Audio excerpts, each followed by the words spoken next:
não digo, mas bem servidos, e quando você vai caminhando para a periferia, essa infraestrutura vai se tornando cada vez mais rala.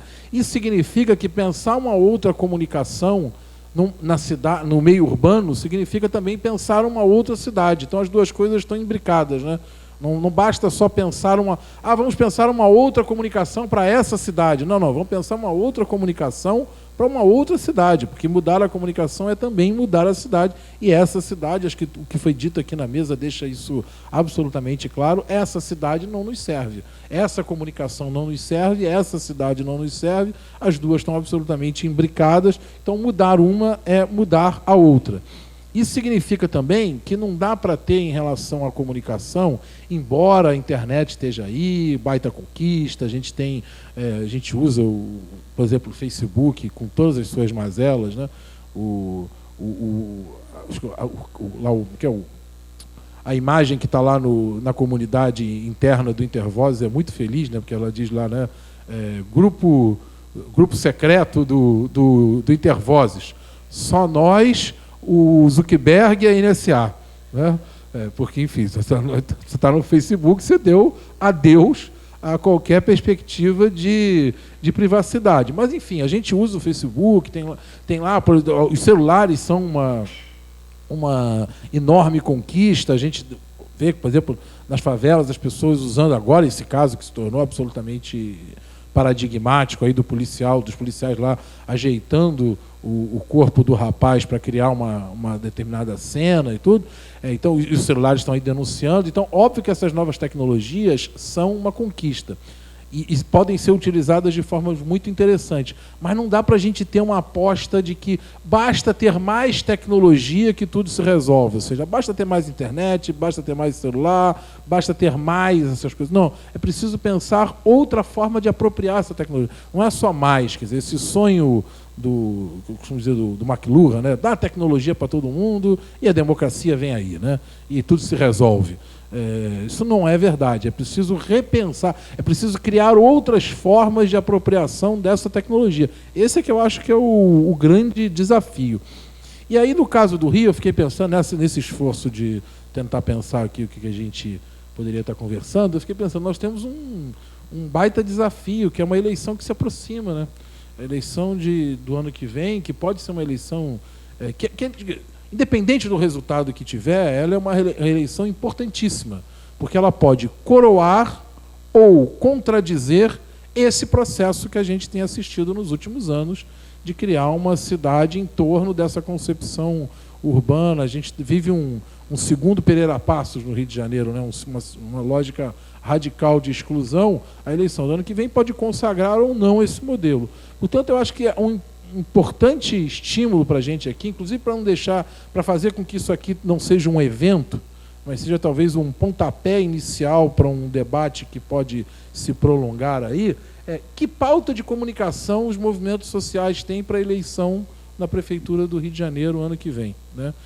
Para ser levado aos candidatos, sei lá, vai ter Freixo, vai ter Molon, vai ter sei lá mais quem, mas enfim, vamos levar essa discussão, pautar esse debate, até porque a gente sabe que esse debate é um debate difícil, né? Não é um debate imediato que surge, tem vários outros debates que vão surgir de forma muito mais espontânea, violenta, a questão da segurança pública, a questão do transporte, enfim, a comunicação acaba ficando meio, embora todo mundo reconheça que é importante, comunicação, eu estou nessa área há muito tempo já, eu estou acostumado, né?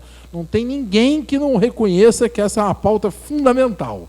Todo mundo diz que é fundamental, mas ela acaba eu costumo brincar que é que nem creche em pauta de movimento sindical. Está sempre lá. Se você olhar na pauta das greves do movimento sindical, você vai achar que em algum lugar na pauta tem lá a creche para as crianças e tudo, para os filhos das trabalhadores e tudo isso aqui.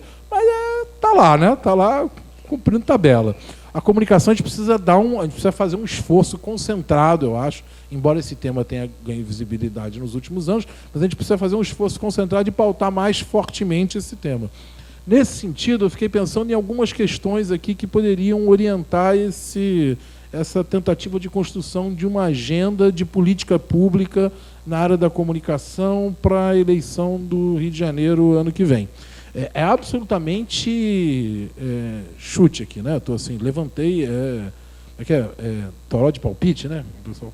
Então, assim, primeiro, o Rio de Janeiro hoje tem uma empresa pública, a Rio Filme, que gasta aí perto de 100 milhões de reais, pouco menos, talvez, para fomentar filmes que, embora se digam de produção independente, são quase todos da Globo Filmes, ou seja, nós estamos transferindo recurso público para o oligopólio privado dos meios de comunicação. Faz isso no governo federal. O governo federal tem hoje, a Ancine tem hoje perto de 600 milhões de reais em caixa para fomentar e tem, obviamente, infelizmente, fomentado basicamente esse modelo do cinema dependente do oligopólio. Mas na pauta do Rio de Janeiro nós temos, o Rio é uma das poucas cidades que tem lá uma empresa pública para isso. É preciso repensar não só essa empresa pública, como é preciso repensar o uso desse recurso. É só para fazer cinemão? Isso não poderia ser apropriado pela produção audiovisual das comunidades, por exemplo? Isso não poderia ser, quer dizer, ou seja, tirar inclusive a gente do local passivo, de ser apenas... O que o recurso público no Rio faz? Vamos supor até que não fosse para a Globo Filmes, fosse para a produção independente. Ok, beleza, mas ele continua nos colocando num lugar de espectadores passivos de um conteúdo feito por terceiros. Vamos abrir essa discussão para dizer quem são aquelas entidades que têm direito a esses recursos. Nós temos aí, por exemplo, a experiência dos pontos de cultura no governo federal. Vamos pensar algo no âmbito municipal, um local que seja não apenas de consumo do audiovisual, mas de produção do audiovisual, onde os movimentos sociais possam se apropriar dessas ferramentas de produção. O YouTube está construindo um centro aqui no Cais do Porto para as pessoas poderem produzir conteúdo para postar no YouTube. Cacete, se o Google faz isso, por que a Prefeitura do Rio de Janeiro não pode fazer, né? Pelo amor de Deus.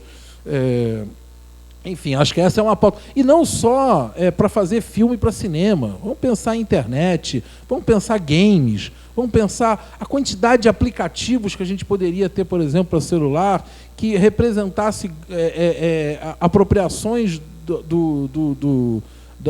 pelas pessoas de informações públicas, por exemplo. Um app que eu pudesse acompanhar o orçamento da Prefeitura do Rio de Janeiro, por exemplo. Enfim, tudo isso poderia estar no universo dessa lógica de fomento que vai muito além do que é a Rio Filme hoje, que, na verdade, é uma Embrafilme 2 a missão.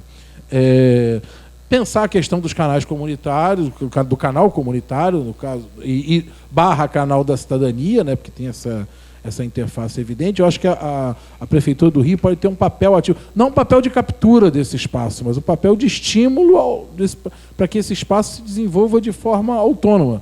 Mesma coisa a questão das rádios comunitárias. Se você tem uma prefeitura que legitima... Porque hoje você tem um problema das rádios comunitárias, que você tem primeiro uma lei que é um terror, né? Eu costumo dizer que se essa lei fosse aplicada aos direitos humanos, é como se dissesse, seres humanos podem existir desde que não comam, não bebam, não respirem, porque a lei de rádio comunitária, rádios comunitárias existem, desde que na prática inviabiliza as rádios comunitárias, e muitas estão aí na ilegalidade, o que se tornou uma situação até pior, porque antes eram alegais, agora a justiça tem respaldo para tratar como ilegal, e aí manda fechar, manda prender, enfim. Mas se você tem uma prefeitura que dá respaldo político, quer dizer, que compra essa briga, que resolve... ter política para as rádios comunitárias, né? Ter política, por exemplo, de estímulo à produção de conteúdo, né?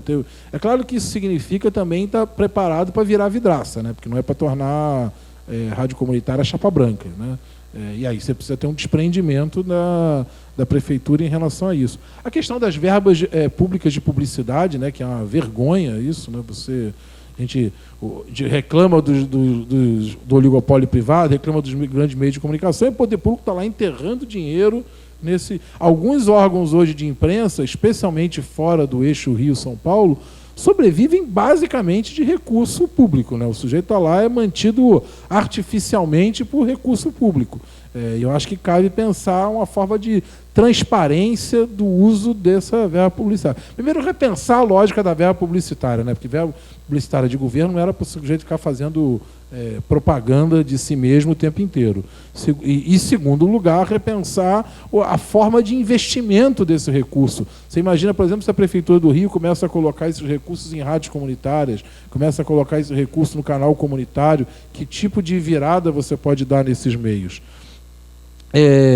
Acho que tem uma que quase se perdeu aí, que eu me lembro que a Prefeitura de Porto Alegre usou isso em um determinado momento lá atrás, que é a questão do cabeamento das ruas, né? Porque para furar a rua e colocar cabo, você precisa de uma licença da Prefeitura. Porto Alegre, por exemplo, foi muito inteligente lá, isso há, sei lá, muito tempo atrás, anos 90, ao fazer uma negociação com a ANET, na época que estava lá quebrando as calçadas lá para colocar os cabos, e impor a colocação de uma infraestrutura para ser utilizada pela Prefeitura. Do tipo, vocês querem colocar cabo passando? Ok, vocês vão colocar os de vocês, mas eu só dou licença se você abrir espaço para colocar. Eu não lembro se chegou a ser, a ANET colocou a própria fibra ou pelo menos abriu para canalização, mas enfim, foi colocado uma infraestrutura pública. Eu acho que você... Estou concluindo. Acho que a gente pode pensar nisso. A questão do espectro, né? Tem várias questões que a gente poderia usar, pensar de maneira mais ousada em relação ao espectro. Está aí agora uma polêmica, por exemplo, de uma proposta da Anatel para permitir que determinada faixa de espectro seja usada sem licença. Então está tendo, inclusive, uma polêmica. Eu acho que as prefeituras deveriam participar dessa discussão. Estimula a criação de redes mesh, que é uma coisa que enfim, acabou sendo relegada. Rede mesh, para quem não sabe, fazendo uma analogia muito grosseira, é um torrent, um peer-to-peer, muito grosseiro isso que eu estou falando, mas enfim, um torrent de espectro, ou seja, os roteadores determinados das residências compartilham o espectro sob algumas regras, e isso permite que você crie uma rede comunitária de uso do espectro, de forma absolutamente sintética, enfim. Então, acho que tem, por exemplo, um problema, só se licita espectro no Brasil em megablocos, né? Então, sei lá, Rio de Janeiro e Espírito Santo. Ora, só vai comprar espectro Rio de Janeiro e Espírito Santo quem tem grana, quem tem interesse em operar o estado do Rio de Janeiro e Espírito Santo. Sei lá, às vezes são blocos até maiores. Você tem algumas experiências internacionais de licitação de espectro de algumas faixas, não todas, mas de algumas faixas que são reservados blocos menores, e que aí você pode, por exemplo, usar em âmbito menor, em âmbito local, enfim.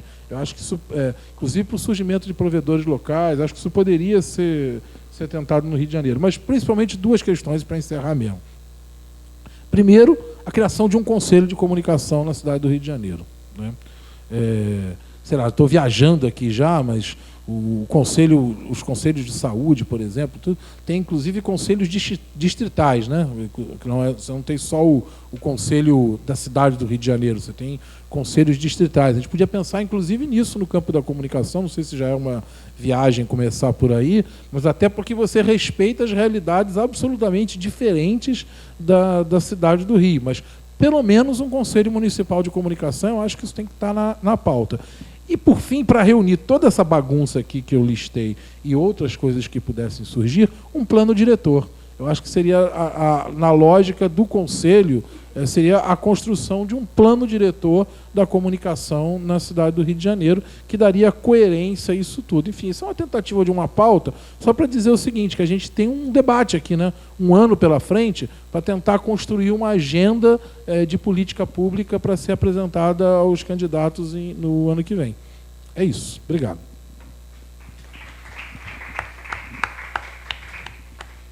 Então vamos lá, acho que são 8h30. A gente. O Márcio me olhou, você quer falar alguma coisa? Vou passar a palavra para o Márcio e depois a gente abre para o debate. Tá bom. Boa noite mais uma vez para todos, né? Eu queria resgatar, né, o que vem sendo feito em termos de iniciativas pela sociedade civil frente a esse cenário que a gente vê que não é muito bom, né?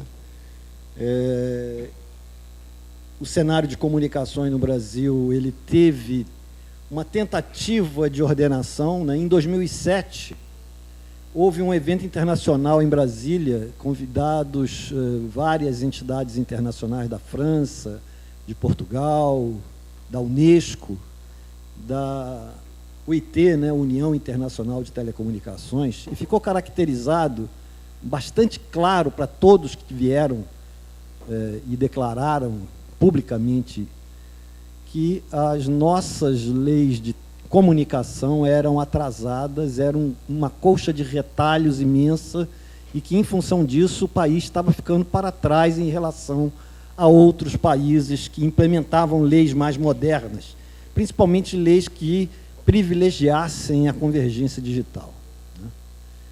Então, isso ficou bastante claro, né? Foi um esforço do Franklin Martins, na época, que comandava a SECOM, e que obrigou praticamente o ministro das Comunicações a fazer a Confecom logo em seguida. O ministro das Comunicações naquela época era o nosso amigo Hélio Costa, né? Que não queria fazer nenhuma iniciativa no sentido de normatização de comunicações no Brasil, né? Ele não tinha interesse nenhum, exatamente porque ele era um homem da Globo, né? Bom, em 2009 foi constituída, então, com apoio presidencial, né, a Confecom. Nós ficamos um ano reunidos, né, desde o início de 2009 até Brasília, em dezembro de 2009, foi feita a Conferência de Comunicações, onde se reuniu 600 propostas consensadas entre a sociedade civil, o governo e os empresários. 600 propostas. Nós, após a Confecom, nos reunimos aqui no Clube de Engenharia, né, toda a preparatória no Rio de Janeiro da Confecom, né, na parte estadual e municipal, foi feita aqui no Clube de Engenharia. E, logo após a Confecom, como era muita proposta, né, a gente via dificuldade até de reunir 600 propostas e, eventualmente, ver como é que elas seriam implementadas. Nós nos reunimos novamente aqui no Clube de Engenharia, o FNDC comandando essa reunião, e nós reunimos 20 pontos em que se reunia algumas das propostas em um único ponto, e para dar uma certa ordenada nas propostas, e nós reunimos e conseguimos identificar 20 grandes pontos que pudessem ser implementados como uma nova regulamentação da mídia e das telecomunicações no Brasil. Logo em seguida aconteceu uma outra coisa, que foi o lançamento em 2010 do Plano Nacional de Banda Larga, que foi outra iniciativa. Então eram duas iniciativas que a gente viu como uma forma de transformar a realidade brasileira na área de comunicação, né? Seria implementar um novo marco regulatório de comunicação e dar seguimento a uma implementação efetiva de universalização da banda larga no Brasil. Essas duas iniciativas fracassaram, né? As propostas da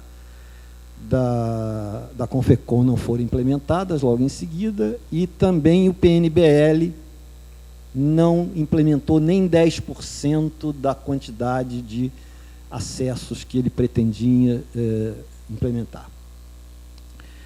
A gente tentou em 2011 e 2012, a gente já estava vendo esse navio fazer água, a gente tentou uma conversação, né, interlocução com o governo federal, exatamente para poder tentar ajudar e tentar mudar os rumos, tanto do PNBL, e ver como é que se implementava esse novo marco de comunicação no Brasil. E, na verdade, nada aconteceu. Então, a sociedade civil, né, nós, as entidades todas, partimos para duas iniciativas separadas, mas que tinham o mesmo objetivo de fazer frente a essa inconsequência das iniciativas governamentais, né? A primeira foi a campanha Banda Larga é um Direito Seu. Algumas entidades se reuniram, as entidades que tinham mais conhecimento da área de telecomunicações de uma forma geral, nos reunimos e fizemos uma proposta de universalização da banda larga no Brasil. Essa proposta foi apresentada ao Minicom em 2013 e, mais recentemente, apresentamos essa proposta nesse novo governo em 2015. E, tendo em vista que, em relação à mídia, principalmente a mídia de radiodifusão, a gente não tinha respostas em relação às questões colocadas na Confecom, nós partimos para o PLIP. Né? E o PLIP partiu de praticamente umas 6 a 8 pessoas reunidas em Brasília, o Clube de Engenharia, inclusive, né? E que formulamos a ideia que está por trás do PLIP. Né? É a ideia de um operador único na área de radiodifusão e que está consubstanciada a ideia, partiu de uma reunião que a gente teve em Brasília e, a partir daí, se construiu toda a ideia do PLIP e que está até hoje, né, a gente está com as assinaturas sendo colhidas, exatamente para poder ganhar força, né,